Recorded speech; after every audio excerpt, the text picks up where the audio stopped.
23 मार्च 1931। जगह Lahore central jail. फांसी के तख्त पर खड़ा महज 23 साल का एक नौजवान लड़का। उसने फांसी के फंदे को चूमा और उसे याद आया अपनी माँ से किया हुआ एक वादा। वह अपनी पूरी शक्ति से चिल्लाया, इंकलाब जिंदाबाद। इसके बाद उसके हाथ और पैर बांधे गए और वह इस देश की उस लड़ाई के लिए शहीद हो गया जो उसके जाने के 9 दशक बाद भी जारी है। ये थे शहीद आज़म भगत सिंह।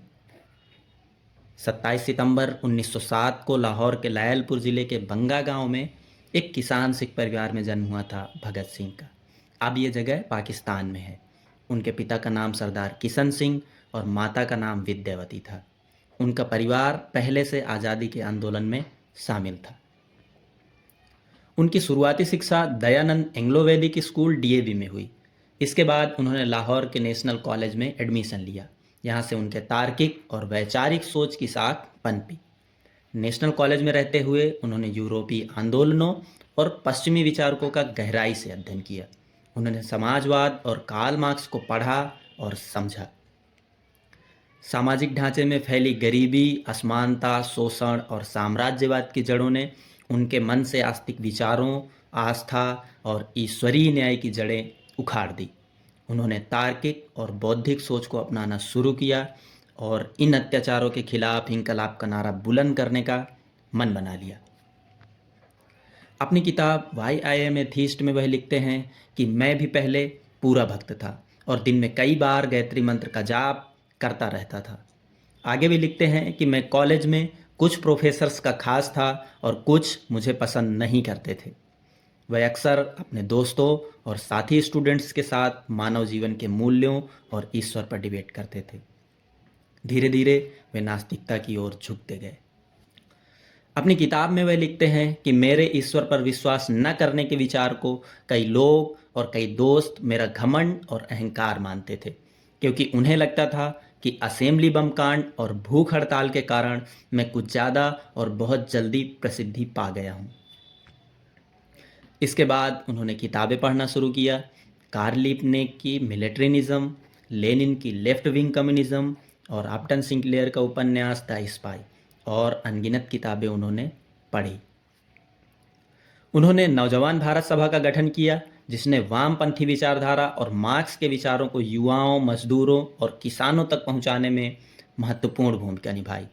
नेशनल कॉलेज में ही उनकी मुलाकात सुखदेव से हुई, जो एचआरए यानी हिंदुस्तान रिपब्लिकन एसोसिएशन के सदस्य थे। भगत सिंह भी पढ़ाई के साथ साथ क्रांतिकारी आंदोलनों में हिस्सा लेने लगे। कानपुर में उन्होंने एचआरए ज्वाइन किया। यहाँ उनकी मुलाकात चंद्रशेखर आज़ाद और अन्य क्रांतिकारियों से हुई। 9 अगस्त 1925 को हुई काकोरी डकैती में शामिल एचआरए के बड़े नेताओं राम प्रसाद बिस्मिल, अशफाक उल्ला खां, रोशन सिंह और सचिंद्र नाथ सान्याल को पुलिस ने गिरफ्तार कर लिया। सिर्फ चंद्रशेखर आज़ाद को पुलिस पकड़ पाने में नाकामयाब रही। बड़े नेताओं की गिरफ्तारी के बाद संगठन की जिम्मेदारी चंद्रशेखर आज़ाद, सुखदेव और भगत सिंह पर आ गई। भगत सिंह के सुझाव के बाद साल 1928 में एचआरए यानी हिंदुस्तान रिपब्लिकन एसोसिएशन का नाम बदलकर एचएसआरए यानी हिंदुस्तान सोशलिस्ट रिपब्लिकन एसोसिएशन कर दिया गया। अक्टूबर 1928 में साइमन कमीशन के विरोध प्रदर्शन में हुए लाठीचार्ज में लाला लाजपत राय बुरी तरह घायल हो गए और 17 नवंबर 1928 को उनका निधन हो गया। लाला जी की मौत का बदला लेने के लिए एचएसआरए के क्रांतिकारियों ने योजना बनाई कि लाठीचार्ज का हुक्म देने वाले पुलिस अधीक्षक जेम्स ए स्कॉट को गोली से उड़ा दिया जाए। सुखदेव ने इस काम के लिए एक टीम का गठन किया, जिसमें तय हुआ कि जयगोपाल स्कॉट को पहचानेंगे, भगत सिंह और राजगुरु उस पर गोली चलाएंगे और चंद्रशेखर आज़ाद वहां से भाग निकलने में इन लोगों की मदद करेंगे। जब सभी क्रांतिकारी पुलिस स्टेशन के बाहर पहुंचे तो एक हैट पहने हुए लाल कलर की मोटरसाइकिल स्टार्ट कर रहे पुलिस अधिकारी को जयगोपाल ने स्कॉट समझकर उसकी ओर इशारा किया। राजगुरु ने पहली गोली चलाई और वह पुलिस अधिकारी नीचे गिर गया। क्रांतिकारियों को समझने में देर नहीं लगी कि उन्होंने गलत आदमी पर गोली चलाई है। वह सहायक पुलिस अधिकारी जेपी सॉन्डर्स था। इसके बावजूद भगत सिंह ने उसके नज़दीक जाकर उसे कई गोलियां मारी और सभी क्रांतिकारी वहां से भाग निकले। सुबह लाहौर की दीवारों पर पोस्टर चिपके हुए थे जिनमें हाथ से लिखा गया था, लाला जी की हत्या का बदला ले लिया गया है। इस घटना के बाद पुलिस ने सभी क्रांतिकारियों को पकड़ने के लिए पूरे शहर में जाल बिछाया। इसके बावजूद सभी क्रांतिकारी शहर छोड़कर बच निकलने में कामयाब रहे।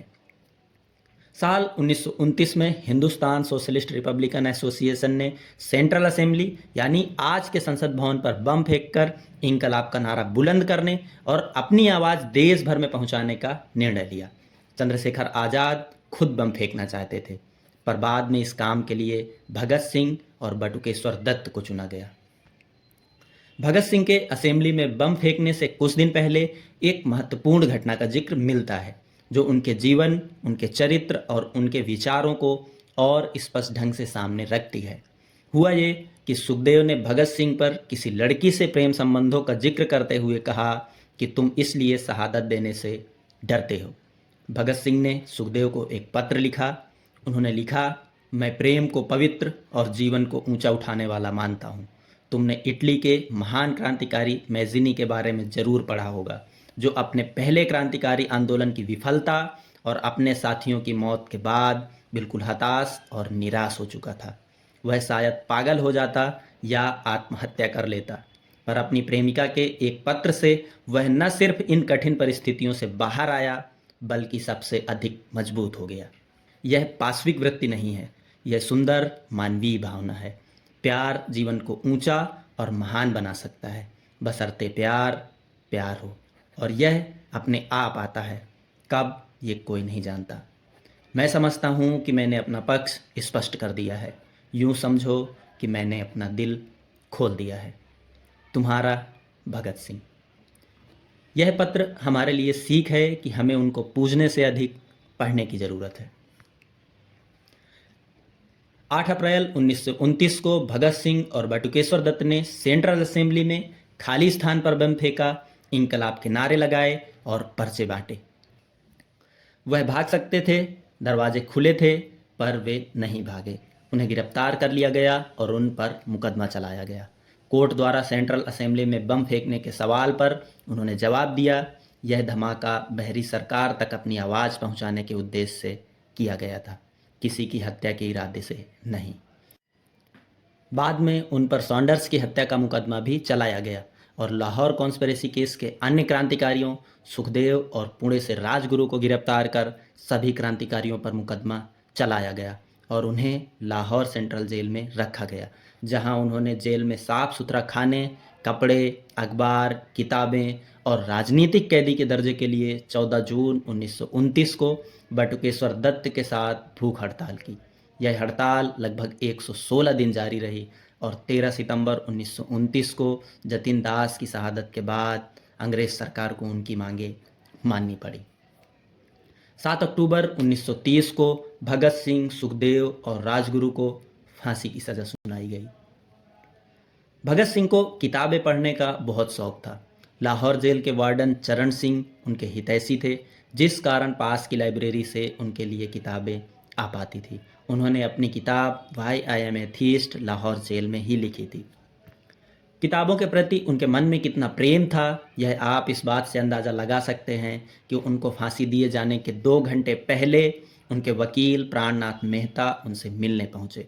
उस वक्त भगत सिंह अपनी जेल की कोठरी नंबर 14 में इधर उधर टहल रहे थे। जैसे ही उन्होंने मेहता को देखा, वे मुस्कुराए और उनसे पूछा, आप मेरी किताब रेवोल्यूशनरी लेनिन लाए या नहीं। जब मेहता ने उन्हें किताब दी तो वह उसे उसी वक्त पढ़ने लगे। वो जानते थे उनके पास ज़्यादा वक्त नहीं बचा है, अगले दिन सुबह उन्हें फांसी दी जाने वाली है। उनके वकील ने उनसे सवाल किया कि आप देश को कोई संदेश देना चाहेंगे। उन्होंने किताब से नज़र हटाए बगैर कहा, सिर्फ 2 संदेश, साम्राज्यवाद मुर्दाबाद और इंकलाब जिंदाबाद। इसके बाद उन्होंने मिस्टर मेहता से कहा कि आप सुभाष चंद्र बोस और पंडित नेहरू को मेरी ओर से धन्यवाद पहुंचा दें। उन्हें तय समय यानी 24 मार्च की सुबह से 12 घंटे पहले 23 मार्च 1931 शाम फांसी देने का फैसला लिया गया। जब उन्हें यह बताया गया कि उन्हें आज ही फांसी दी जाने वाली है, तब वह वही किताब पढ़ रहे थे जो उनके वकील ने उन्हें थोड़ी देर पहले दी थी। उन्होंने कहा क्या वे मुझे इस किताब का एक अध्याय भी पूरा पढ़ने नहीं देंगे? उन्होंने उस पन्ने को मोड़ा और उठकर फांसी के तख्त की ओर चले गए। इतनी बहादुरी से शायद ही किसी ने मौत को गले लगाया हो। भगत सिंह, सुखदेव और राजगुरु तीनों ने फांसी के फंदे को चूमा और फांसी के तख्त से इंकलाब जिंदाबाद के नारे लगाए। एक एक कर तीनों क्रांतिकारियों को फांसी पर चढ़ा दिया गया। कुछ मिनटों बाद उनके शवों को नीचे उतारा गया और डॉक्टर ने उन्हें मृत घोषित कर दिया। बड़े अपमानजनक ढंग से तीनों शवों को एक ट्रक में फेंक दिया गया और सतलज नदी के तट पर तीनों शवों में आग लगा दी गई। पास में मौजूद ग्रामीणों को शक हुआ तो वे उस जगह पर पहुंचे। तब तक पुलिस वाले वहां से जा चुके थे। ग्रामीणों ने रात भर उन अधजले शवों की रक्षा की और सुबह तीनों क्रांतिकारियों का हिंदू और सिख परंपरा के अनुसार अंतिम संस्कार किया गया। वो 23 साल का नौजवान लड़का जो किताब का पेज मोड़कर उठा और फांसी के तख्त की ओर चला गया। उसकी तस्वीर बनाई जाती है, हाथ में पिस्तौल, मूंछों पर ताव देता हाथ, आंखों में गुस्सा और भड़काऊ म्यूजिक। पर यह भगत सिंह नहीं है।